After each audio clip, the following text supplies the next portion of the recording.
സൂറത്തുൽ ഹജ്ജിലെ 15 വാക്യങ്ങളാണ് കഴിഞ്ഞ ക്ലാസ് വരെ നമ്മൾ വിശദീകരിച്ച് കഴിഞ്ഞത്. 15-ാമത്തെ വാക്യത്തിൽ മുഹമ്മദ് മക്ക കീഴടക്കാൻ പോകുന്നതിൻ്റെ ധാർഷ്ട്യവും ധിക്കാരവും നിറഞ്ഞ സ്വരത്തിൽ നിങ്ങളൊക്കെ ഇനി തൂങ്ങിച്ചത്തോളൂ എന്ന് പറയുന്നതാണ് നമ്മൾ വായിച്ചത്. ഒരു ദൈവത്തിൻ്റെ നിലവാരമെന്ത് എന്ന് നമ്മളവിടെ വിശദമായി ചർച്ച ചെയ്യുകയുണ്ടായി.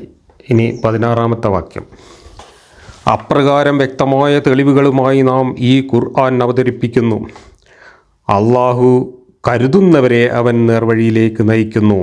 അപ്രകാരം ദൃഷ്ടാന്തങ്ങൾ അവതരിപ്പിക്കുന്നു തെളിവുകളായിട്ട് എന്നാണ് പറഞ്ഞത്. നമ്മൾ ഇതുവരെ ഈ ഖുർആൻ ക്ലാസ്സിൽ ചർച്ച ചെയ്ത വാക്യങ്ങളെല്ലാം എന്തിൻ്റെ ദൃഷ്ടാന്തമാണ്? ഇതൊരു ദൈവം അവതരിപ്പിച്ച ദൃഷ്ടാന്തങ്ങളും തെളിവുകളുമാണോ, അതോ 6-ാം നൂറ്റാണ്ടിലോ 7-ാം നൂറ്റാണ്ടിലോ ജീവിച്ചിരുന്ന അറിവും സംസ്കാരവും മനുഷ്യത്വവും ഇല്ലാത്ത ഒരു നാടോടി ഗോത്ര മനുഷ്യൻ്റെ മനസ്സിൽ നിന്ന് വന്ന വികലജൽപ്പനങ്ങളാണോ? നമ്മുടെ കോമൺ സെൻസിന് ഈ ഒരു ചോദ്യം വിട്ടുകൊടുത്താൽ കൃത്യമായ ഉത്തരം ലഭിക്കും. ഒരു ദൈവത്തെ നമുക്ക് ഈ ഒരു നിലവാരത്തിൽ സങ്കല്പിക്കാൻ കഴിയുമോ? ഇതൊക്കെ ദൈവം പറഞ്ഞ ദൃഷ്ടാന്തങ്ങളാണോ? ചിന്തിക്കാവുന്ന ഒരു കാര്യമാണത്. അപ്രകാരം എന്ന് പറഞ്ഞത് എപ്രകാരം? ഇതുവരെ പറഞ്ഞതുപോലല്ലേ, നിങ്ങൾ പോയി തൂങ്ങിച്ചത്തോളൂ എന്ന് പറയുന്നതോ? ഇതാണോ ഒരു ദൈവത്തിൻ്റെ തെളിവും ദൃഷ്ടാന്തവും? ഒരു ദൈവം സ്വന്തം സൃഷ്ടികളോട് ഈ വിധം സംസാരിക്കുമോ? അതും ദൈവം തന്നെ സ്വന്തം തീരുമാനപ്രകാരം, സ്വന്തം ഇച്ഛപ്രകാരം ആരൊക്കെ നേർവഴിക്കാവണം, ആരൊക്കെ ചിത്തയാവണം എന്ന് തീരുമാനിച്ച് റിസൾട്ട് മുൻകൂട്ടി അറിഞ്ഞുകൊണ്ടൊരു ക്രൂരമായ പരീക്ഷണത്തിന് വിട്ട ആ ദൈവം തൻ്റെ പരീക്ഷണത്തിൽ താൻ ഉദ്ദേശിച്ചതുപോലെ ആളുകൾ പ്രവർത്തിച്ചു എന്നതിൻ്റെ പേരിൽ അവരോട് പറയേണ്ട വാക്കുകളാണോ ഇതൊക്കെ? അള്ളാഹു കരുതുന്നവരെ നേർവഴിയിലാക്കുന്നു എന്നാണ് പിന്നെ പറഞ്ഞത്. അതിനെക്കുറിച്ച് കഴിഞ്ഞ ക്ലാസ്സിൽ നമ്മൾ പറഞ്ഞു. അള്ളാഹുവിന് തോന്നിയവരെ അവൻ നേർവഴിയിലാക്കുന്നു എന്ന് പറഞ്ഞാൽ അള്ളാഹു ഒരു തോന്നിവാസിയാണ് എന്നാണ് അതിൻ്റെ അർത്ഥം. ആരൊക്കെ നേർവഴിയിലാകണം എന്ന് ഓരോരുത്തരും ജനിക്കുന്നതിന് മുമ്പേ തീരുമാനിച്ച് എഴുതി വെച്ചിട്ട് അതിനനുസരിച്ച് പ്ലോട്ടും പ്ലാനും തയ്യാറാക്കി ഒരു കപട നാടകം കളിക്കുന്ന ഒരു കഥാപാത്രമായിട്ട് എന്തുകൊണ്ടാണ് മുഹമ്മദിൻ്റെ അള്ളാഹു ഈ ഖുർആനിൽ തരം താണത്? അതിൻ്റെ ഉത്തരവൊക്കെ സാമാന്യ ബുദ്ധി ഉപയോഗിച്ച് ചിന്തിച്ചാൽ കിട്ടും. ഇതിലൊക്കെ അടങ്ങിയിട്ടുള്ള പരിഹാസ്യതയും വൈരുദ്ധ്യങ്ങളും ഈ ഖുർആൻ വ്യാഖ്യാനിക്കാൻ വേണ്ടി ഇത് പഠിച്ച് പേനയും കടലാസും എടുത്ത മുഫസ്സിറുകൾ എന്ന് പറയുന്ന ആളുകൾക്ക് തന്നെ ബോധ്യപ്പെട്ടിട്ടുണ്ട്. ഇതിലൊക്കെ അടങ്ങിയിട്ടുള്ള പരിഹാസ്യതയും വൈരുദ്ധ്യവും ഒരു ട്രോള് പോലെ അല്ലെങ്കിൽ പരിഹാസം പോലെ റാസി തന്നെ ഇതിൻ്റെ വ്യാഖ്യാനത്തിൽ എഴുതി വെച്ചത് കഴിഞ്ഞ ക്ലാസ്സിൽ നമ്മൾ വായിച്ചു കഴിഞ്ഞു. ഞാനത് ആവർത്തിക്കുന്നില്ല. ഈ വാക്യം കൂടെ ഉൾപ്പെടുത്തിക്കൊണ്ടാണ് റാസി അത്തരത്തിലുള്ള ഒരു പരിഹാസം എഴുതി വെച്ചത്. ന്യായവും നീതിയും സത്യവും നന്മയും ഒക്കെ ഉള്ള ഒരു ദൈവം ഇതുപോലെ ഒരു കപട നാടകം കളിക്കും എന്നും ആ കപട നാടകത്തിൽ തൻ്റെ പരീക്ഷണ മൃഗങ്ങളാക്കി സൃഷ്ടിക്കപ്പെട്ട നിസ്സാരരും നിസ്സഹായരുമായ സൃഷ്ടികളോട് ഈ വിധത്തിൽ ധാർഷ്ട്യത്തോടെ സംസാരിക്കുമെന്നൊക്കെ എങ്ങനെയാണ് നമുക്ക് സങ്കല്പിക്കാനാവുക? ഈ ഖുർആൻ വരച്ചു കാട്ടുന്ന ദൈവം യാതൊരു മനുഷ്യത്വവും നന്മയും നീതിയും ഇല്ലാത്ത ഒരു കഠിന മനസ്കനായ അങ്ങേയറ്റം ക്രൂരനും നിഷ്ഠുരനുമായ ഒരു കഥാപാത്രം മാത്രമാണ്. എന്തുകൊണ്ടാണ് മുഹമ്മദിൻ്റെ ദൈവം ഈ രീതിയിൽ ഒരു പാറക്കഷ്ണം പോലെ ഒരാർദ്രതയുമില്ലാത്ത ദൈവമായി മാറിയത്? അവിടെയാണ് നമ്മൾ ഈ ദൈവത്തിൻ്റെ സ്രഷ്ടാവിൻ്റെ മനഃശാസ്ത്രം പരിശോധിക്കേണ്ടത്. മുഹമ്മദാണ് അള്ളാഹുവായി ഇവിടെ ഈ തെറിയും വൃത്തികേടുകളൊക്കെ അവതരിപ്പിക്കുന്നത്. മുഹമ്മദിൻ്റെ സംസ്കാരം അനുസരിച്ച് മുഹമ്മദ് മനസ്സിൽ സങ്കല്പിച്ചുണ്ടാക്കിയ മുഹമ്മദിനെ പോലെയുള്ള ഒരു കഥാപാത്രമാണ് മുഹമ്മദിൻ്റെ അള്ളാഹു. അതുകൊണ്ടാണ് മുഹമ്മദിൻ്റെ അള്ളാഹു ഈ വിധത്തിലൊക്കെ പെരുമാറുന്നതും സംസാരിക്കുന്നതും. അല്ലെങ്കിൽ എനിക്ക് ഇഷ്ടമുള്ളവരെ ഞാൻ നേരെയാക്കും, ഞാൻ എനിക്കിഷ്ടമുള്ളവരെ പേപ്പിക്കും, എന്നിട്ട് ഞാൻ ഇഷ്ടമുള്ളവരെ പേപ്പിച്ചിട്ട് പോലെ നരകത്തിലിട്ട് കത്തിക്കും എന്നൊക്കെ നേരും നെറിയുള്ള ആരെങ്കിലും പറയുമോ? എല്ലാവരെയും നേർമാർഗത്തിലാക്കാൻ ഈ ദൈവത്തിന് വല്ല പ്രയാസമുണ്ടോ? അങ്ങനെ ദൈവം ഒരു നന്മയുള്ള എന്തെങ്കിലുമാണ് ആഗ്രഹിക്കുന്നത് എങ്കിൽ ആ നന്മ സൃഷ്ടിക്കാൻ ദൈവത്തിന് എന്തെങ്കിലും ബുദ്ധിമുട്ടുണ്ടോ? എന്തിനാണ് ദൈവം എല്ലാം അറിഞ്ഞുകൊണ്ട് ഈ ക്രൂരമായ ഒരു പരീക്ഷണം എന്നും പറഞ്ഞ ആളുകളെ കബളിപ്പിക്കുന്നത്? എന്തിനാണ് സ്വന്തം സൃഷ്ടികളെ പരീക്ഷണ മൃഗങ്ങളാക്കിയിട്ട് തനിക്ക് റിസൾട്ട് മുൻകൂട്ടി അറിയാവുന്ന, മുൻകൂട്ടി നിശ്ചയിച്ച, മുൻകൂട്ടി തയ്യാറാക്കിയ സ്ക്രിപ്റ്റ് അനുസരിച്ചുള്ള ഒരു കപടനാടകത്തിലൂടെ ഒരു കള്ളപ്പരീക്ഷണം നടത്തി ഈ ക്രൂരനാടകം ചെയ്യുന്ന ഒരു വ്യക്തി എങ്ങനെയാണ് നീതിമാനാവുന്നത്? ഇതൊക്കെ ആരുടെ ഭാവനയിൽ വിരിഞ്ഞ കഥാപാത്രമാണ്? ഇതൊക്കെ ആരുടെ ഭാവനയിൽ വിരിഞ്ഞ കഥയാണ്? 17 വിശ്വാസികൾ, യഹൂദന്മാർ, സാബീ മതക്കാർ, ക്രിസ്ത്യാനികൾ, മജൂസികൾ, ബഹുദൈവ വിശ്വാസികൾ എന്നിവർക്കിടയിൽ ഉയർത്തെഴുന്നേൽപ്പിൻ്റെ നാളിൽ തീർച്ചയായും അള്ളാഹു വിധി കൽപ്പിക്കും. അള്ളാഹു സർവ്വകാര്യത്തിനും സാക്ഷിയാണ്. അള്ളാഹു സർവ്വകാര്യത്തിനും സാക്ഷിയല്ല. അള്ളാഹു മക്കയും മദീനയും ഉൾപ്പെടുന്ന ആ മരുഭൂമിയിൽ എട്ടാവട്ടത്തിൻ്റെ ഉള്ളിലുള്ള സാക്ഷി മാത്രമാണ് എന്നാണ് ഈ വാചകം തന്നെ തെളിയിക്കുന്നത്. ഈ വാചകം വിളിച്ചു പറയുന്ന സമയത്ത് അന്നത്തെ ലോകത്ത് ഈ പറയുന്ന 6 കൂട്ടർ മാത്രമാണോ വിശ്വാസികളായിട്ടും മതക്കാരായിട്ടും ഉണ്ടായിരുന്നത്? അറേബ്യയിൽ ഉണ്ടായിരുന്ന 6 കൂട്ടരെയാണ് ഇവിടെ പേരെടുത്ത് പറയുന്നത്. അറേബ്യയിൽ മുഹമ്മദിന് പരിചയമുണ്ടായിരുന്ന യഹൂദന്മാർ, സാബികൾ, ക്രിസ്ത്യാനികൾ, മജൂസികൾ, പിന്നെ മുശ്രിക്കുകൾ, പിന്നെ മുഹമ്മദിൻ്റെ കൂടെ കൂടിയവരെന്ന വിശ്വാസികളെന്ന് മുഹമ്മദ് വിളിക്കുന്ന ഒരു കൂട്ടർ. ഈ 6 കൂട്ടരാണ് മുഹമ്മദിൻ്റെ ചുറ്റും ഉണ്ടായിരുന്നത്. അതാണ് മുഹമ്മദിന് പരിചയമുള്ളവർ. അതേസമയത്ത് അന്നത്തെ ലോകത്തെ ജനസംഖ്യ വെച്ച് നോക്കുകയാണെങ്കിൽ തന്നെ ഇതിനേക്കാളൊക്കെ എത്രയോ ജനസംഖ്യയുള്ള മതവിശ്വാസങ്ങൾ ലോകത്തിൻ്റെ പല ഭാഗത്തുമുണ്ട്. ഇവിടെ ബുദ്ധമതമുണ്ട്, ജൈനമതമുണ്ട്, ഹിന്ദുമതമുണ്ട്. ചൈനയിലും മംഗോളിയയിലുമൊക്കെ കോടിക്കണക്കിന് ആളുകൾ വിശ്വസിക്കുന്ന ധാരാളം മതങ്ങൾ വേറെ ഉണ്ട്. ആഫ്രിക്കയിലെ ഓരോ ഗോത്രവർഗ്ഗങ്ങൾക്കും പ്രത്യേകം മതങ്ങളും വിശ്വാസങ്ങളും ആചാരങ്ങളുമുണ്ട്. ലാറ്റിൻ അമേരിക്കൻ രാജ്യങ്ങളിൽ അവിടുത്തെ ആദിമനിവാസികളുടെ മതങ്ങളും വിശ്വാസങ്ങളുമുണ്ട്.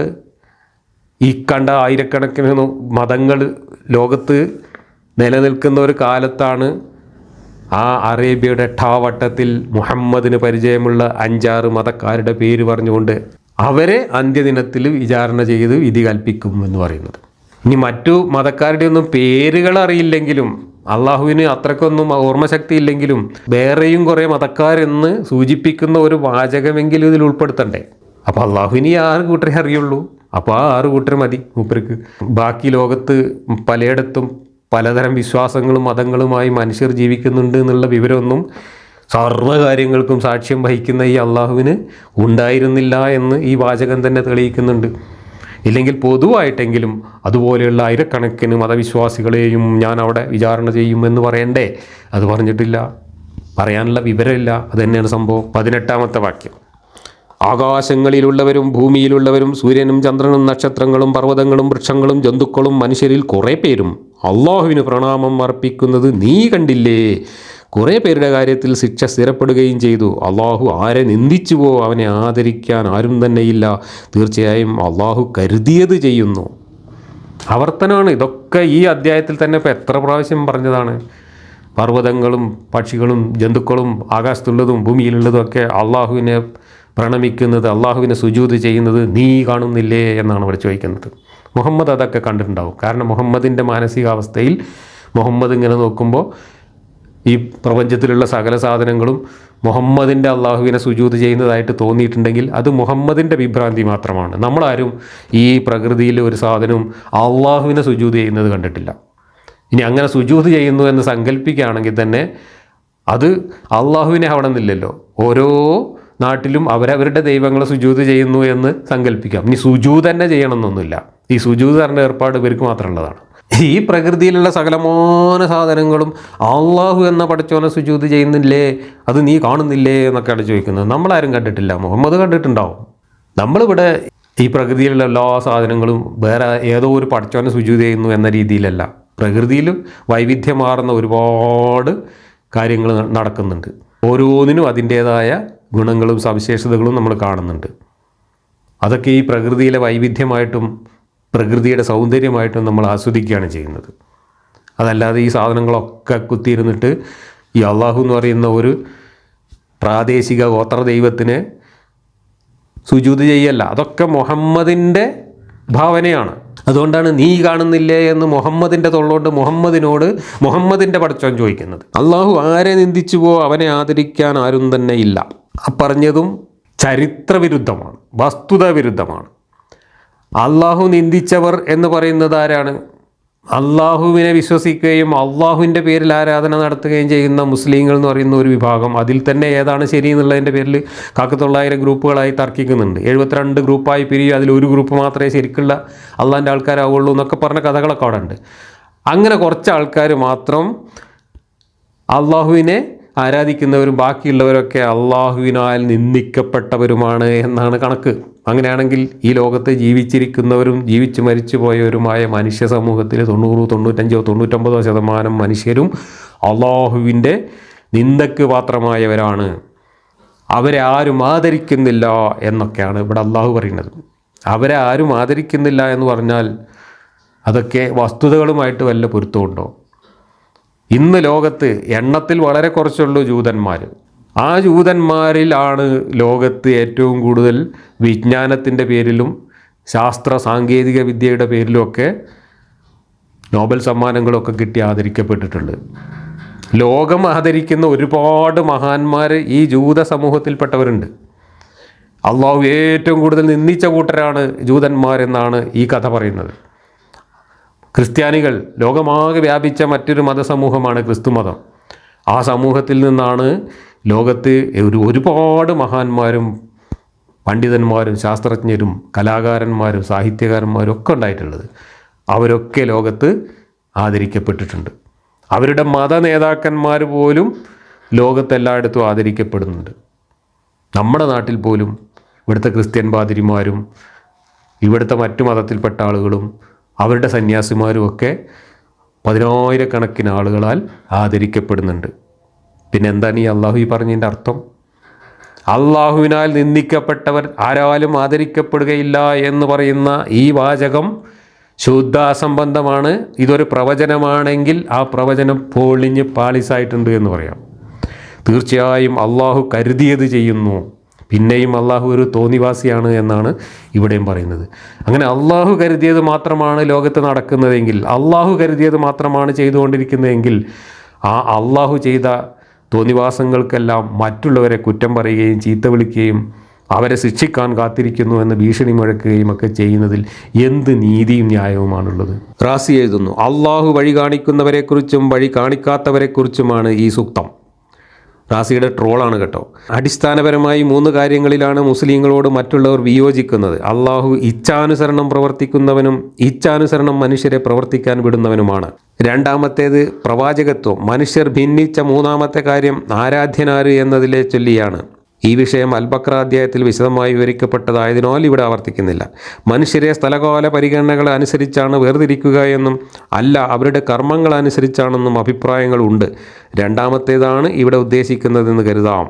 ആകാശഭൂമികളിലുള്ളവരും സൂര്യചന്ദ്ര നക്ഷത്രാദികളും മനുഷ്യരിൽ കുറേ പേരും അള്ളാഹുവിന് പ്രണാമമർപ്പിക്കുന്നത് കണ്ടില്ലേ? ഇത് അള്ളാഹു പറഞ്ഞതുകൊണ്ടാണ് നാം അറിയുന്നത്. പരിഹാസം നോക്കൂ. അള്ളാഹു പറഞ്ഞതുകൊണ്ടാണ് നമ്മൾ അറിയുന്നത്. അങ്ങനെയാണെങ്കിൽ അള്ളാഹു നീ കാണുന്നില്ലേ എന്ന് പറയുന്നതിൽ എന്താ അർത്ഥമുള്ളത്? കാണുന്നില്ലല്ലോ. അള്ളാഹു പറഞ്ഞപ്പോഴല്ലേ നമ്മൾ അറിഞ്ഞത്. പിന്നെ എങ്ങനെ അള്ളാഹു പറയുന്നതിൻ്റെ മുമ്പ് തന്നെ നീ കാണുന്നില്ലേ എന്ന് ചോദിക്കുന്നത്? അപ്പോൾ ഇവിടെ റാസി തന്നെ ഇതിലൊക്കെ വൈരുദ്ധ്യം ചൂണ്ടിക്കാണിച്ച് ഇതിനെ പരിഹസിക്കുന്നതാണ് ഇവിടെ കാണുന്നത്. കാരണം അവനത് കണ്ടതാണല്ലോ. ഇത് ആയിഷ ട്രോളിയതുപോലെയുള്ള ട്രോളലാണ്. ആയിഷ ഇതുപോലെ ട്രോളിയിട്ടുണ്ട് മുഹമ്മദിനെ. മുഹമ്മദ് ജിബ്രീൽ അതോ വന്നു പോയി എന്ന് പറയുമ്പോൾ നിങ്ങൾക്കല്ലേ കാണാൻ പറ്റുള്ളൂ, നമുക്ക് കാണാൻ പറ്റുമല്ലോ നിങ്ങളെ ജിബ്രീലിനെ എന്ന് പറഞ്ഞുകൊണ്ട് ആയിഷ കളിയാക്കിയതായിട്ട് ബുഖാരിയിലും മറ്റും ഹദീസുണ്ട്. അതേ കളിയാക്കലാണ് ഇവിടെ റാസി നടത്തുന്നത്. അള്ള പറഞ്ഞുകൊണ്ടല്ലേ ഇപ്പം നമ്മളത് അറിഞ്ഞത്, പിന്നെ എങ്ങനെ നമ്മളിത് കാണുന്നത് എന്ന സ്വാഭാവികമായ യുക്തിപരമായ ചോദ്യം ചോദിച്ചുകൊണ്ട് അള്ളാഹുവിനെ ട്രോളുകയാണ് ഇവിടെ റാസി. അള്ളാഹുവിനെ പരിപൂർണമായും അനുസരിക്കുക, അവൻ്റെ ആജ്ഞയ്ക്ക് കീഴ്പ്പെടുക എന്നതാണ് ഇവിടെ സുജൂദ് കൊണ്ട് ഉദ്ദേശിക്കുന്നത് എന്ന് സുജാജ് പറയുന്നു. അപ്പോൾ അവിടെ സുജൂദിനൊന്ന് ലേശം എന്നാണ്ട് അർത്ഥം മാറ്റി നെറ്റ് കുത്തി ചന്തി പൊക്കുന്നതിനാണ് സുജൂദ് എന്ന് പറയുന്നത്. ആ സുജൂദിനെ ആ അർത്ഥത്തിൽ നിന്ന് മാറ്റിയിട്ട് അള്ളാഹു പറഞ്ഞത് അനുസരിക്കുക എന്ന അർത്ഥമാക്കി മാറ്റി. അങ്ങനെ ആകുമ്പോൾ പക്ഷികൾ പറക്കുന്നതും പൂ വിരിയുന്നതും കാറ്റ് വീശുന്നതും മഴ പെയ്യുന്നതും ഒക്കെ അള്ളാഹു പറയുന്നത് അനുസരിക്കലാണ്. അതാണ് സുജൂദ്. അതാണ് സുജൂദ് എങ്കിൽ വ്യവസ്ഥാപിതമായി ഈ പ്രകൃതിയെ ഒരുക്കിയിട്ടുള്ള എല്ലാ കാര്യങ്ങളും അള്ളാഹു ഒരുക്കിയതനുസരിച്ചും അള്ളാഹു ഇച്ഛിച്ചതനുസരിച്ചും നടക്കുമ്പോൾ അതിനെ ഒരു ആരാധനയായിട്ട് അങ്ങ് സ്വീകരിച്ചാൽ പോരെ അള്ളാഹുവിന്. പിന്നെ എന്തിനാണ് അള്ളാഹു ഇങ്ങനെ ഒരു പ്രത്യേക ദിശയിൽ സുജൂദ് ചെയ്യാനും ഒരു വിഗ്രഹത്തിൻ്റെ ചുറ്റും പോയി വട്ടം ചുറ്റാനും ഒരു പ്രത്യേക മതത്തിൽ വിശ്വസിക്കാനും ഒരു പ്രത്യേക ഭാഷയിൽ സംസാരിക്കാനും ഒരു പ്രത്യേക പേരിൽ വിളിക്കാനൊക്കെ പറഞ്ഞുകൊണ്ട് ഇതുപോലെ സങ്കുചിതമായ ഒരു ആശയം മുന്നോട്ട് വെക്കേണ്ട കാര്യം എന്താണ് അള്ളാഹുവിന്? ഇവിടെ നടക്കുന്നതെല്ലാം അള്ളാഹുവിൻ്റെ ഇച്ഛ അനുസരിച്ചാണെങ്കിൽ അള്ളാഹുവിന് ഇതൊക്കെ കണ്ടവിടെ ഉണ്ടാതിരുന്നാൽ പോരെ. ഇങ്ങനെ തന്തയ്ക്ക് വിളിക്കാനും ഭീഷണിപ്പെടുത്താനും പോയി തൂങ്ങിച്ചാത്തോടാന്ന് പറയാനൊക്കെ വരേണ്ട ആവശ്യമുണ്ടോ? എന്തൊക്കെ വൈരുദ്ധ്യങ്ങളാണിതിൽ. 19. ഈ രണ്ട് എതിർവിഭാഗങ്ങൾ തങ്ങളുടെ രക്ഷിതാവിൻ്റെ കാര്യത്തിൽ പരസ്പരം തർക്കിക്കുന്നു. അവിശ്വസിച്ചവർക്ക് അഗ്നിയുടെ വസ്ത്രങ്ങൾ മുറിച്ചു കൊടുക്കുന്നതും അവരുടെ തലയ്ക്ക് മീതെ തിളച്ച വെള്ളം ചൊരിയുന്നതുമാണ്. ഇനി ഇവിടുന്ന് അങ്ങോട്ട് ഭീഷണിയാണ്. ആരെയാണ് ഭീഷണിപ്പെടുത്തുന്നത് എന്ന കാര്യത്തിൽ തർക്കമാണ്. രണ്ട് എതിർവിഭാഗങ്ങൾ തങ്ങളുടെ രക്ഷിതാവിൻ്റെ കാര്യത്തിൽ പരസ്പരം തർക്കിക്കുന്നു എന്ന് പറഞ്ഞു. ഇതും മണ്ടത്തരമാണ്. കാരണം രണ്ട് വിഭാഗങ്ങൾ ഇങ്ങനെ മാറി നിന്നിട്ട് തർക്കിക്കുന്ന ഒരു ഏർപ്പാടൊന്നല്ല ഭൂമിയിൽ ഈ പറയുന്ന രക്ഷിതാവിൻ്റെ കാര്യത്തിലുള്ളത്. രക്ഷിതാവ് എന്നുള്ളതുകൊണ്ട് ദൈവം എന്നാണ് ഉദ്ദേശിക്കുന്നതെങ്കിൽ ദൈവത്തിൻ്റെ പേരിൽ രണ്ട് കൂട്ടർ തമ്മിലല്ല തർക്കിക്കുന്നത്. അനേകം കൂട്ടർ തമ്മിൽ പല തരത്തിലുള്ള തർക്കങ്ങൾ നമ്മുടെ മുമ്പിൽ ഇപ്പോഴും നടക്കുന്നു, മുമ്പും നടന്നിട്ടുണ്ട്, മനുഷ്യരുള്ള കാലത്തൊക്കെ നടന്നിട്ടുണ്ട്. മനുഷ്യർ ഈ ദൈവങ്ങളെക്കുറിച്ചൊക്കെ ചിന്തിച്ചു തുടങ്ങിയ കാലം തൊട്ട് ഇന്ന് വരെയും ഈ ദൈവങ്ങളെക്കുറിച്ച് ഏതാണ് ദൈവം, എങ്ങനെയാണ് ദൈവം, എന്താണ് ദൈവം, എന്തിനാണ് ദൈവം തുടങ്ങിയിട്ടുള്ള ഒരുപാട് കാര്യങ്ങളിൽ മനുഷ്യർ തർക്കിച്ചുകൊണ്ടിരിക്കുന്നു, ഇന്നും തർക്കിച്ചുകൊണ്ടിരിക്കുന്നുണ്ട്. ഉദാഹരണത്തിന് ഇന്നിപ്പോൾ ഇതിനെക്കുറിച്ചൊക്കെ കുറേ കൂടെ ബുദ്ധിപരമായി ചിന്തിക്കുന്ന ആളുകൾ നടത്തുന്ന തർക്കങ്ങളിലേക്ക് നമ്മൾ പോയി നോക്കൂ. ദൈവത്തെക്കുറിച്ച് എന്തെല്ലാം ആശയങ്ങളുണ്ട്. ദൈവം എന്ന് പറയുന്നത് ഈ പ്രപഞ്ചം തന്നെയാണ് എന്ന് പറയുന്നവരുണ്ട്. അതല്ല, ഈ പ്രപഞ്ചത്തിൻ്റെ ഒരു ആത്മാവാണ് ദൈവം എന്ന് പറയുന്നവരുണ്ട്. ഈ പ്രപഞ്ചത്തിന് പുറത്തിരുന്നു കൊണ്ട് പ്രപഞ്ചത്തെ നിയന്ത്രിക്കുന്നവനാണ് ദൈവം എന്ന് പറയുന്നവരുണ്ട്. ദൈവം പുറത്തുനിന്ന് നിയന്ത്രിക്കുന്നില്ല, ദൈവം എല്ലാം വ്യവസ്ഥപ്പെടുത്തി ഒരു ഓട്ടോ ഡ്രൈവിംഗ് പ്രപഞ്ചം അങ്ങോട്ട് ഉണ്ടാക്കി, പിന്നെ ദൈവത്തിന് യാതൊരു റോളും ഇല്ല എന്ന് പറയുന്നവരുണ്ട്. ഇങ്ങനെ ദൈവം എന്താണ് എന്ന് നിർവചിക്കുന്നിടത്ത് തന്നെ അനേകം ആശയങ്ങൾ തമ്മിലുള്ള തർക്കം ഇവിടെ നടക്കുന്നുണ്ട്. അതിലൊരു കഥാപാത്രം മാത്രമാണ് ഇവരുടെ അള്ളാഹു. ഇനി മതങ്ങൾ തമ്മിലുള്ള തർക്കം എടുത്താലോ, എത്ര മതങ്ങളുണ്ട്. ഈ മതങ്ങളൊക്കെ തമ്മിൽ ദൈവത്തിൻ്റെ പേരിലാണ് തർക്കം. ഖുർആനിലെ പ്രധാനപ്പെട്ട തർക്കം എന്താണ്? അള്ളാഹു അല്ലാത്ത ദൈവങ്ങളുണ്ടോ, അള്ളാഹുവിൻ്റെ കൂടെ വേറെ ദൈവങ്ങളുണ്ടോ? അതില്ല എന്നതും അതുണ്ട് എന്ന് പറയുന്നത് ഒരു തർക്കമാണ് ഖുർആനിലും ഈ ഇസ്ലാമിലും ഉള്ളത്. ഇസ്ലാം മാത്രമല്ലല്ലോ ലോകത്ത് ദൈവത്തെക്കുറിച്ച് സംസാരിച്ചിട്ടുള്ളത്. ദൈവത്തെക്കുറിച്ച് സംസാരിച്ച ഒരുപാട് തത്വചിന്തകൾ ലോകത്തുണ്ട്. ആ തത്വചിന്തകളിലെല്ലാം ദൈവത്തിൻ്റെ നിർവചനം തൊട്ട് ദൈവത്തിൻ്റെ സവിശേഷതകൾ തൊട്ട് ദൈവത്തിൻ്റെ ഉദ്ദേശ്യങ്ങളെക്കുറിച്ച്, ദൈവത്തിൻ്റെ രൂപത്തെക്കുറിച്ച്, ദൈവത്തിൻ്റെ സ്വഭാവത്തെക്കുറിച്ച്, ദൈവത്തിൻ്റെ അസ്തിത്വത്തെക്കുറിച്ച് ഒക്കെ ഒരുപാട് തരത്തിലുള്ള തർക്കങ്ങൾ നടക്കുന്നുണ്ട്. അതൊന്നും അള്ളാഹു കണ്ടിട്ടില്ല. അള്ളാഹു ആകെ രണ്ട് കൂട്ടർ തമ്മിലുള്ള തർക്കമേ കണ്ടിട്ടുള്ളൂ. അത് മുഹമ്മദിൻ്റെ മുമ്പിലുണ്ടായ തർക്കമാണ്. അതിൽ തന്നെ ഏത് രണ്ട് കൂട്ടർ തമ്മിലുള്ള എന്ത് തർക്കം എന്ന കാര്യത്തിൽ ഇപ്പോഴും തീരുമാനമായിട്ടില്ല. ഒരുപാട് അഭിപ്രായങ്ങൾ ഈ ഖുർആൻ്റെ വ്യാഖ്യാതാക്കൾ പറഞ്ഞിട്ടുണ്ട്. റാസി തന്നെ അതിനെക്കുറിച്ച് എഴുതി വെച്ചിട്ടുണ്ട്. ഇനി ഈ തിളച്ച വെള്ളം അവരെ തലയിൽ കൂടെ പോരും, അവർക്ക് തീയിൻ്റെ വസ്ത്രം കൊണ്ട് അവരെ പൊതിയും എന്നൊക്കെ പറഞ്ഞ് ഭീഷണിപ്പെടുത്തിയതിന് ശേഷം വീണ്ടും ശിക്ഷകൾ പറഞ്ഞ് പേടിപ്പിക്കുന്ന 2-3 വാക്യങ്ങളുണ്ട്. അതും കൂടെ വായിച്ചതിന് ശേഷം ഞാൻ റാസിയുടെ ഈ തഫ്സീറിൽ എഴുതി വെച്ച കാര്യം വായിക്കാം. അവിശ്വസിച്ചവർക്ക് അഗ്നിയുടെ വസ്ത്രങ്ങൾ മുറിച്ചു കൊടുക്കുന്നതും അവരുടെ തലയ്ക്ക് മീതെ തിളച്ച വെള്ളം ചൊരിയുന്നതുമാണ്. 20 അതുകാരണം അവരുടെ വയറുകളിലുള്ളതും ചർമ്മങ്ങളും വെന്തുരുകും. 21 അവർക്ക് ഇരുമ്പിൻ്റെ ദണ്ടുകളുമുണ്ട്. 22 കഠിന ദുഃഖം കാരണം അതിൽ നിന്ന് പുറത്തു പോകാൻ അവർ ഉദ്ദേശിക്കുമ്പോഴെല്ലാം അതിലേക്ക് തന്നെ അവർ മടക്കപ്പെടും. കരിച്ചു കളയുന്ന ശിക്ഷ നിങ്ങൾ രുചിച്ചു കൊള്ളുക. ഇതൊക്കെ ആരാ പറയുന്നത്? ആരൊക്കെ പേക്കണം, ആരൊക്കെ നിർവഹിക്കാവണമെന്ന് മുൻകൂട്ടി സ്ക്രിപ്റ്റ് തയ്യാറാക്കി നിശ്ചയിച്ച് അതനുസരിച്ച് തീരുമാനിച്ച് അത് നടപ്പിലാക്കിയ ചങ്ങാതിയാണ് മൂപ്പര് തന്നെ തീരുമാനിച്ച അനുസരിച്ച് മൂപ്പര് ഉദ്ദേശിച്ചതുപോലെ ചെയ്തു എന്നതിൻ്റെ പേരിൽ മനുഷ്യരെ ഈ കോലത്തിൽ ഭീഷണിപ്പെടുത്തുന്നത്. ഈ ജാതി കഠിനമായിട്ടുള്ള കൊടും ക്രൂരമായിട്ടുള്ള ശിക്ഷ പറഞ്ഞവരെ പേടിപ്പിക്കുകയാണ്. എന്തിനാ പേടിപ്പിക്കുന്നത്? പേടിപ്പിച്ചാൽ അവരെ മനസ്സ് മാറുമോ? മനസ്സ് മാറണോ മാറണ്ടേ എന്നുള്ളത് ഞാൻ തന്നെ നിശ്ചയിച്ചതാണ്, എൻ്റെ തോന്നിവാസമാണ് എന്ന് ഈ ഖുർആനിൽ 1,900 വട്ടമാണ് ആവർത്തിച്ചിട്ടുള്ളത്. ഈ അധ്യായത്തിൽ തന്നെ ഇപ്പോൾ എത്ര പ്രാവശ്യം ആവർത്തിച്ചു? ഞാൻ എനിക്കിഷ്ടമുള്ളവരെ നേർവഴിക്കാക്കും, ഞാൻ ഇഷ്ടമുള്ളത് ഞാൻ ചെയ്യും എന്ന് പറയുന്ന ഒരു തോന്നിവാസിയാണ് ആ തോന്നിവാസത്തിൻ്റെ ഇരകളെ ഈ രീതിയിൽ ഭീഷണിപ്പെടുത്തുന്നതെങ്കിൽ ആർക്കാണ് ഇവിടെ പിരാന്ത്? ആർക്കാണ് നട്ടപ്പിരാന്ത്? ഇതൊക്കെ വിളിച്ചു പറയുന്ന ഒരു വ്യക്തി, ദൈവം പോട്ടെ, ഒരു മനുഷ്യനാണെങ്കിൽ ആ മനുഷ്യന് പോലും കാര്യമായ കുഴപ്പമുണ്ട് എന്നതാണ് ഇതിൽ നിന്ന് മനസ്സിലാവുന്നത്. ഈ ഭ്രാന്തിൻ്റെ പേരാണ് ഇസ്ലാം. ഈ ഭ്രാന്തുകൾ വാരിക്കൂട്ടി തുന്നിവെച്ച പുസ്തകത്തിൻ്റെ പേരാണ് ഖുർആൻ. ആ ഖുർആനിലൂടെയാണ് നമ്മൾ നമ്മുടെ വിലപ്പെട്ട സമയം ഇപ്പോൾ പാഴാക്കിക്കൊണ്ടിരിക്കുന്നത്. ഇനി റാസി എഴുതിയത് വായിക്കാം. പരസ്പരം തർക്കിക്കുന്ന ഈ രണ്ട് വിഭാഗങ്ങൾ ആരാണെന്ന കാര്യത്തിൽ വ്യാഖ്യാനങ്ങൾ അനേകമാണ്. വിശ്വാസികളും അവരുടെ സംഘവും അവിശ്വാസികളും അവരുടെ സംഘവും, എല്ലാ വിശ്വാസികളും അവിശ്വാസികളും എന്നിങ്ങനെ അവർ തർക്കിച്ചത് തങ്ങളുടെ രക്ഷിതാവിൻ്റെ സത്തയെയും ഗുണത്തെയും കുറിച്ചാണ്. വേദക്കാർ പറഞ്ഞു, ഞങ്ങളാണ് അല്ലാഹുവിനെ കൂടുതൽ സാക്ഷാത്കരിച്ചവർ, നിങ്ങൾക്ക് മുന്നേ വേദം കിട്ടിയവർ, ഞങ്ങളുടെ നബി നിങ്ങളുടെ നബിക്കും മുന്നേ വന്നയാളാണ്. വിശ്വാസികൾ പറഞ്ഞു, ഞങ്ങളാണ് അല്ലാഹുവിൽ വേണ്ട പോലെ വിശ്വസിച്ചവർ, മുഹമ്മദിലും നിങ്ങളുടെ പ്രവാചകന്മാരിലും ഞങ്ങൾ വിശ്വസിക്കുന്നു, അതുപോലെ എല്ലാ വേദങ്ങളിലും ഞങ്ങൾ വിശ്വസിക്കുന്നു. നിങ്ങളോ ഞങ്ങളുടെ നബിയെയും വേദത്തെയും തിരിച്ചറിഞ്ഞ ശേഷവും അത് നിരാകരിക്കുകയും അസൂയ കാരണം അവിശ്വസിക്കുകയുമായിരുന്നു. ഇതാണ് അവർ നടത്തിയ തർക്കം. അപ്പോൾ ഇവിടെ ജൂതന്മാരും മുഹമ്മദിൻ്റെ അനുയായികളും തമ്മിൽ അവിടെ മദീനയിൽ തർക്കം നടന്നിട്ടുണ്ടെന്നും ആ തർക്കമാണ് ഇവിടെ ഉദ്ദേശിക്കുന്നത് എന്നൊക്കെ വ്യാഖ്യാതാക്കൾ പറഞ്ഞു തരാണ്. ഖുർആൻ വായിച്ചാൽ നമുക്ക് വല്ല പിടുത്തം കിട്ടുമോ? ഈ രണ്ട് എതിർ വിഭാഗങ്ങൾ തങ്ങളുടെ രക്ഷിതാവിൻ്റെ കാര്യത്തിൽ പരസ്പരം തർക്കിക്കുന്നു, അവിശ്വസിച്ചവർക്ക് അഗ്നിയുടെ വസ്ത്രങ്ങളുണ്ട് എന്ന് പറഞ്ഞുകൊണ്ട് ഭീഷണിപ്പെടുത്തുന്നു. ഏത് രണ്ട് വിഭാഗങ്ങൾ?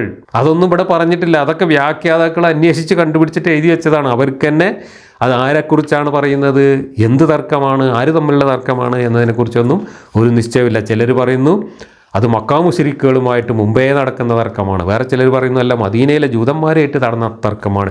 വേറെ ചിലർ പറയുന്നു അങ്ങനെയൊന്നുമല്ല, പൊതുവായിട്ട് ഇതിൽ വിശ്വസിക്കുന്നവരും അല്ലാത്തവരും തമ്മിൽ ലോകത്ത് എല്ലാ കാലത്തും നടക്കുന്ന തർക്കത്തിന് ഇത് ബാധകമാണ് എന്നിങ്ങനെ പലതും പറഞ്ഞ് ഇവർ തർക്കിക്കുകയാണ്. ആര്?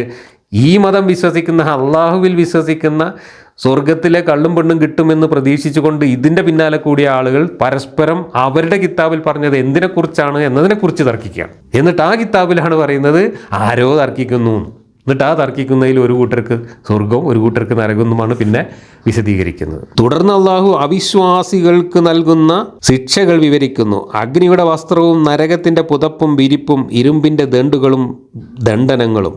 നബി പറഞ്ഞു, അതിലൊരു ദണ്ഡങ്ങാനും ഭൂമിയിൽ പതിച്ചാൽ മാനവരും മായവരും ഒരുമിച്ചാൽ പോലും അതിനെ നീക്കാനാകില്ല. അവരുടെ ഓരോ പുറപ്പാടും ഭയാനകമായ തിരിച്ചയക്കലിലാവും പര്യവസാനിക്കുക. മടക്കമില്ലാതെ പുറപ്പാടില്ലല്ലോ. തീജ്വാല അവരെ നരകത്തിൻ്റെ മുകളിലേക്ക് കൊണ്ടുപോകും. അപ്പോൾ ഇരുമ്പുദണ്ടുകൾ അവരുടെ നെറുകയിൽ പതിക്കും. അവരോട് ചുട്ടുകരിക്കുന്ന ശിക്ഷ രുചിക്കാനും പറയും. ജൂതന്മാർ വിശ്വസിക്കാതിരുന്നത് അസൂയ കൊണ്ടാണ് എന്നാണ് ഇവിടെ വ്യാഖ്യാനങ്ങളിൽ പറയുന്നത്. വ്യാഖ്യാനങ്ങളിലല്ല, ഖുർആനിലും അങ്ങനെ സൂചിപ്പിച്ചിട്ടുണ്ട്. ജൂതന്മാരും ക്രിസ്ത്യാനികളും മുഹമ്മദിൽ വിശ്വസിക്കാതിരുന്നത് അസൂയ കൊണ്ടല്ല. അവരുടെ വിശ്വാസം അനുസരിച്ച്, അവരുടെ വേദമനുസരിച്ച് മുഹമ്മദ് കള്ളനാണ് എന്ന് അവർക്ക് ബോധ്യപ്പെട്ടതുകൊണ്ടും ആ കള്ളത്തരം അവർ മുഹമ്മദിൻ്റെ മുമ്പിൽ കൃത്യമായി തെളിയിക്കുകയും മുഹമ്മദിനെ തോൽപ്പിക്കുകയും ചെയ്തതുകൊണ്ടുമാണ് അവർ മുഹമ്മദിൽ വിശ്വസിക്കാതെ മാറി നിന്നത്. നജറാനിൽ നിന്ന് വന്ന ക്രിസ്ത്യാനികളുടെ മുമ്പിൽ മുഹമ്മദ് മുട്ടുകുത്തിയത് നമ്മളിതിനു മുമ്പ് ചർച്ച ചെയ്തു. മദീനയിലുണ്ടായിരുന്ന ജൂതന്മാർ മുഹമ്മദിൻ്റെ അടുത്ത് അവരുടെ തൗറാത്തും കൊണ്ട് വന്ന് തർക്കിച്ച് മുഹമ്മദ് വെള്ളം കുടിച്ചത് നമ്മളിവിടെ കണ്ടു. തൗറാത്തിലെ കഥകൾ വെച്ചുകൊണ്ട് മുഹമ്മദിനോട് സംശയങ്ങളും ചോദ്യങ്ങളും ചോദിച്ചപ്പോൾ മുഹമ്മദ് ബബ്ബ പേടിക്കുന്നതും നമ്മളിതിനു മുമ്പ് ചർച്ച ചെയ്തു. അതുകൊണ്ടൊക്കെയാണ് അവർ വിശ്വസിക്കാതിരുന്നത്. അല്ലാതെ അവർക്ക് അസൂയ ഉണ്ടായിട്ടല്ല. എന്തിനവർ അസൂയപ്പെടണം?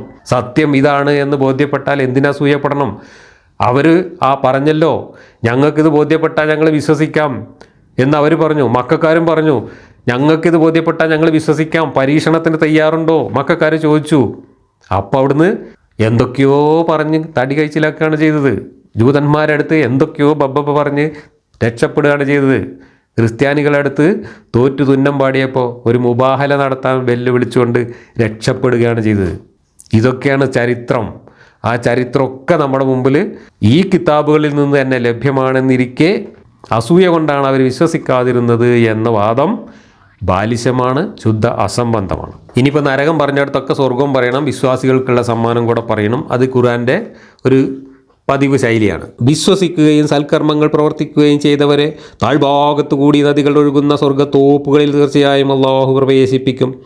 അവരെ അവിടെ സ്വർണ്ണവളകളും മുത്തുമാലകളും അണിയിക്കും. പട്ടിൻ്റേതാകും അവർക്കവിടെയുള്ള വസ്ത്രം. വാക്കുകളിൽ ഉത്തമമായതിലേക്കാണ് അവരെ വഴികാട്ടിയത്. സ്തുത്യർഹനായ അള്ളാഹുവിൻ്റെ പാതയിലേക്കാണ് അവരെ വഴികാട്ടിയത്. ആരാണ് വഴികാട്ടിയത്? അള്ളാഹു തന്നെയാണ്. എവിടേക്ക്? സ്വർഗത്തിലേക്ക്. മറ്റുള്ളവരൊക്കെ പഴപ്പിച്ചതാണ് അള്ളാഹു തന്നെയാണ്. ഈ പഴപ്പിച്ചവർക്കാണ് ഇപ്പോൾ നേരത്തെ പറഞ്ഞ തളച്ച വെള്ളവും തീയിൻ്റെ കുപ്പായവും കഠിനമായ ദണ്ടും ഇരുമ്പിൻ്റെ വടിയും ഇതൊക്കെ ഉണ്ടാക്കി വെച്ചിട്ടുള്ളത്. അള്ളാഹു പേപ്പിക്കാത്തവരെ അള്ളാഹു നേർമാർഗത്തിലാക്കിയവർക്കാണ് ഇവിടെ ഈ പറഞ്ഞ സാധനങ്ങളൊക്കെ ഉണ്ടാക്കി വെച്ചിട്ടുള്ളത്. താഴത്തു കൂടെ അരുവികൾ ഒഴുകുന്ന തോട്ടം. എത്ര പ്രാവശ്യമാണ് ഇതൊക്കെ ആവർത്തിച്ചിട്ടുള്ളത്? ആർക്കാണ് ഇപ്പോൾ താഴത്തു കൂടെ അരുവികൾ ഒഴുകുന്ന തോട്ടം വേണ്ടത്? നൂറുകണക്കിന് പുഴകളും തോടുകളും ഒഴുകുന്ന ഈ കേരളത്തിൽ ജീവിക്കുന്ന നമുക്ക് എന്ത് തോട്, എന്ത് അരുവി, എന്ത് പുഴ, എന്ത് തോട്ടം. പിന്നെ അവിടെ കിട്ടാൻ പോകുന്ന വലിയ സംഭവം എന്താണെന്ന് വെച്ചാൽ മുത്തുമാല അണിയിക്കും, സ്വർണത്തിൻ്റെ വള അണിയിക്കും, പട്ടിൻ്റെ കുപ്പായം തരും. ആർക്കാണ് ഇതൊക്കെ വേണ്ടത്? ഞാൻ ഈ സ്വർണം, വെള്ളി ഇങ്ങനെയുള്ള സാധനങ്ങളൊന്നും ജീവിതത്തിൽ ഇന്നുവരെ ഉപയോഗിച്ചിട്ടില്ല. എൻ്റെ വീട്ടിൽ സ്ത്രീകളടക്കം ആരും ഇന്നുവരെ 1 മില്ലിഗ്രാം പോലും സ്വർണവും വെള്ളിയൊന്നും ആഭരണങ്ങളൊന്നും വാങ്ങി ഉപയോഗിച്ചിട്ടില്ല. കാരണം ഞങ്ങൾക്കൊന്നും അതിലൊന്നും താല്പര്യമില്ല. ഞങ്ങളെ സംബന്ധിച്ചിടത്തോളം ജീവിതം എന്ന് പറയുന്നത്, ജീവിതത്തിൻ്റെ സൗന്ദര്യം എന്ന് പറയുന്നത് കുറേ വസ്ത്രം ധരിക്കലും കുറേ ആഭരണം ധരിക്കലും കെട്ടിത്തൂക്കലും ഒന്നുമല്ല. അതിനൊക്കെ അപ്പുറത്തേക്ക് വിശാലമായ മാനസിക ഉല്ലാസത്തിനുള്ള ഒരുപാട് വഴികൾ നമ്മുടെ ചുറ്റുമുണ്ട്. അവിടെയൊക്കെയാണ് നമ്മുടെ ജീവിതത്തിൻ്റെ സന്തോഷവും സൗന്ദര്യവും കാണുന്നത്. അതിൻ്റെ ഒന്നും വിശദാംശങ്ങളിലേക്ക് ഞാനിപ്പോൾ പോകുന്നില്ല. എന്തായാലും ഈ സ്വർണ്ണമുണ്ട്, വെള്ളിയുണ്ട്, പട്ടിൻ്റെ കുപ്പായുണ്ട് എന്നൊക്കെ പറഞ്ഞാൽ ആർക്കാണ് ഇതൊക്കെ വേണ്ടത്? നമ്മളാരും പട്ടിൻ്റെ കുപ്പായൊന്നും വാങ്ങി ധരിക്കില്ല. ഇപ്പോൾ ഇന്നത്തെ കാലത്ത് ഇപ്പോൾ വാങ്ങാൻ പൈസ ഇല്ലാത്തതുകൊണ്ടൊന്നുമല്ല, താല്പര്യം ഇല്ലാത്തതുകൊണ്ട്, അതിലൊന്നും വലിയ കഥയില്ല എന്നറിയുന്നതുകൊണ്ടാണ്. പട്ടിൻ്റെ വസ്ത്രം, സ്വർണത്തിൻ്റെ മാല, മുത്തിൻ്റെ മാല, ഇതൊക്കെ കിട്ടാൻ പടച്ചോൻ്റെ സ്വർഗത്തിൽ പോകണം. ഏതെങ്കിലും ഒരു ഷോപ്പിംഗ് മാളിൽ പോയാൽ ഇപ്പം ഇന്ന് ഇതിനേക്കാളിലൊക്കെ എത്രയോ മുന്തിയ സാധനങ്ങൾ വാങ്ങാൻ കിട്ടും. ഇതൊക്കെ കണ്ടും അനുഭവിച്ചും ആസ്വദിച്ചും അടുത്ത മനുഷ്യന്മാരോടാണ് ഈ കാലത്ത് ഇതൊക്കെ പറയുന്നത്. പക്ഷേ ഈ മനുഷ്യന്മാരോട് അല്ല ഇത്. ആ മരുഭൂമിയിലെ വരണ്ട ജീവിതം നയിച്ചിരുന്ന, അവിടെ മുത്തുമണിയും മാലമണിയും വാങ്ങാനും സ്വർണം വാങ്ങാനും പട്ടു വാങ്ങാനൊന്നും കാശില്ലാത്ത, മര്യാദക്ക് തിന്നാനും കുടിക്കാനും കിട്ടാത്ത, പച്ചവെള്ളം പോലും മര്യാദക്ക് കുടിക്കാൻ കിട്ടാത്ത മരുഭൂമിയിലെ വരണ്ട ജീവിതം നയിച്ചിരുന്ന നാടോടി അറബികളോട് ഇതൊക്കെ പറഞ്ഞാൽ അത് അവർക്ക് ഇഷ്ടപ്പെടും. അപ്പോൾ മുഹമ്മദ് അവരോട് വിളിച്ചു പറഞ്ഞതാണ് ഈ മണ്ടത്തരങ്ങളൊക്കെ. ഇതൊക്കെ ലോകാവസാനം വരെയൊക്കെയുള്ള ഒരു വേദഗ്രന്ഥത്തിൽ എഴുതി വെച്ചതാണ് എന്ന് പറയുന്നതിലുള്ള വിഡ്ഢിത്തവും മണ്ടത്തരവും എത്ര ഭീകരമാണ് എന്ന് ആലോചിച്ച് നോക്ക്. വാക്കുകളിൽ ഉത്തമമായതിലേക്കാണ് അവരെ വഴി കാട്ടിയത്. ഈ വാക്കുകളിൽ ഉത്തമമായത് എന്ന് പറഞ്ഞാൽ അവിടെ നിന്ന് ഇങ്ങനെ അവിടെ പോയാൽ കിട്ടാൻ പോകുന്ന വലിയൊരു സംഭവം എന്ന് വെച്ചാൽ അസ്സലാമു അലൈക്കും എന്നിങ്ങനെ പറയും പോലെ എല്ലാവരും. അത് കേട്ടാൽ ഭയങ്കര സംഭവമാണെന്ന് പറഞ്ഞത്. അതിൻ്റെ കൂട്ടത്തിൽ മൂപ്പരും ഇറങ്ങി വന്നിട്ട് അസ്സലാമു അലൈക്കും പറയുന്ന വിവരണങ്ങളുണ്ട്. അത് അള്ളാഹുവിനെ അവിടുന്ന് നേരിട്ട് കാണാം എന്നൊക്കെ പറഞ്ഞിട്ട് അതൊക്കെയാണ് പോലും സ്വർഗത്തിലെ വലിയ വിഭവങ്ങൾ. ഞാൻ ഇന്നലെ മറ്റേ ക്ലാസ്സിൽ പറഞ്ഞതുപോലെ മനുഷ്യന് ആത്മീയമായിട്ടോ മാനസികമായിട്ടോ സന്തോഷവും ഉല്ലാസവും നൽകുന്ന എന്തെങ്കിലും ഒരു വിഭവത്തെക്കുറിച്ച് ഒരു ഉദാഹരണം പറയാനുള്ള വിവരം പോലും ഈ ചങ്ങായിക്കുണ്ടായിരുന്നില്ല. അതുകൊണ്ടാണ് ഈ ജാതി വഷളത്തരങ്ങൾ ഇതിനകത്ത് കുത്തി നിറച്ച് വെച്ചിട്ടുള്ളത്. സത്യവിശ്വാസികളുടെ സ്ഥിതി അവർക്കുള്ളത് സ്വർഗീയ ആരാമങ്ങളാണ്. അവിടെ അവർ ആഭരണങ്ങൾ അണിയിക്കപ്പെടും, പട്ടുടയാടകൾ ഉടുപ്പിക്കപ്പെടും. ഇഹത്തിൽ അവർക്ക് നിരോധിതമായിരുന്ന കാര്യങ്ങളാണിവ. ഉത്തമമായ വാക്കിലേക്കാവും അവർ നയിക്കപ്പെടുക. അത് ലാ ഇലാഹ ഇല്ലല്ലാഹ് ആണ്, അൽഹംദുലില്ലാഹി സദഖനൽ വഅദ് ആണ്, സലാമാണ്, ശുഭവാർത്തയാണ് എന്നൊക്കെ അഭിപ്രായങ്ങളുണ്ട്. വ്യവഹാര ലോകത്തിൻ്റെ മറ നീങ്ങി ദിവ്യലോകത്തെത്തിയ ആത്മാവിനു വേണ്ടിയുള്ള ദിവ്യപ്രകാശത്തിൻ്റെ പ്രത്യക്ഷമാകലാണതെന്നാണ് എൻ്റെ അഭിപ്രായം. നോക്കൂ, ഇതൊന്നും പോരാ എന്ന് തോന്നിയ റാസി ഇപ്പം ഞാനീ പറഞ്ഞ അഭിപ്രായം അവിടെ എൻ്റെ അഭിപ്രായം എന്ന് പറഞ്ഞിട്ട് തിരികെ വെച്ചിരിക്കുകയാണ്. മൂപ്പർക്ക് ഇത് വായിച്ചപ്പോൾ മനസ്സിലായിട്ടുണ്ട് ഇതൊക്കെ നിലവാരം കുറഞ്ഞതാണെന്ന്. അപ്പോൾ മൂപ്പരുടെ അഭിപ്രായം എന്ന് പറഞ്ഞിട്ടൊരു വാചകം കൊണ്ട് എഴുതി വെച്ചു: വ്യവഹാര ലോകത്തിൻ്റെ മറ നീങ്ങി ദിവ്യലോകത്തെത്തിയ ആത്മാവിന് വേണ്ടിയുള്ള ദിവ്യപ്രകാശത്തിൻ്റെ പ്രത്യക്ഷമാകലാണ് ഇതെന്നാണ് എൻ്റെ അഭിപ്രായം. അപ്പോൾ റാസിക്ക് ഈ ഖുർആൻ കൊടുത്തയച്ച പടച്ചോനെക്കാട്ടിലൊക്കെ ചിന്താപരമായ നിലവാരമുണ്ട്. അതുകൊണ്ട് ഇതിൻ്റെയൊക്കെ കുറവ് നികത്താൻ വേണ്ടി മൂപ്പരുടെ അഭിപ്രായം എഴുതി വെച്ചിട്ട് വീണ്ടും ട്രോളി. ഇതാണ് ഇവിടെ കാണുന്നത്. ഈ തഫ്സീറിലുടനീളം ഈ ഖുർആനിനെയും അള്ളാഹുവിൻ്റെ നിലവാരത്തെയും പരിഹസിക്കുന്നുണ്ട്. വരികൾക്കിടയിൽ നമുക്ക് കൃത്യമായിട്ട് വായിച്ചെടുക്കാം. അപ്പോൾ റാസി കുറച്ചും കൂടെ ബുദ്ധി വിവരമുള്ള ആളായിരുന്നു എന്നാണ് ഇതിനർത്ഥം. കുറച്ചും കൂടെ ഭാവനയുള്ള ആളായിരുന്നു. ഇതൊക്കെ വളരെ നിലവാരം കുറഞ്ഞ വരണ്ട സാധനമാണ് എന്ന് മനസ്സിലാക്കിയിട്ട് ആ വരൾച്ചയിൽ കൊണ്ടുപോയിട്ട് കുറച്ച് വെള്ളം വാർന്നിരിക്കുകയാണ് റാസി. ഇനി ഇവിടുന്ന് അങ്ങോട്ട് പാഗൻ അറബികളുടെ വിഗ്രഹാരാധന എങ്ങനെയാണ് പെറുക്കിക്കൂട്ടി മുഹമ്മദിൻ്റെ മതത്തിൻ്റെ ഭാഗമാക്കിയത് എന്നതിൻ്റെ അങ്ങേയറ്റം പരിഹാസ്യവും വിചിത്രവുമായ കാര്യങ്ങളാണ് വിശദീകരിക്കാൻ പോകുന്നത്. ഹജ്ജ് എന്ന ഈ അധ്യായത്തിൽ ഇനി ഹജ്ജുമായി ബന്ധപ്പെട്ട കാര്യങ്ങൾ, മുഹമ്മദ് എങ്ങനെയാണ് ഇസ്ലാമിലേക്ക് പെറുക്കിക്കൂട്ടുന്നത് എന്നും അത് എവിടുന്നാണ് വന്നത് എന്നും എന്താണ് അതിൻ്റെ ചരിത്രം എന്നൊക്കെ നമുക്ക് അടുത്ത ക്ലാസ്സിൽ വിശദമായിട്ട് ചർച്ച ചെയ്യാം.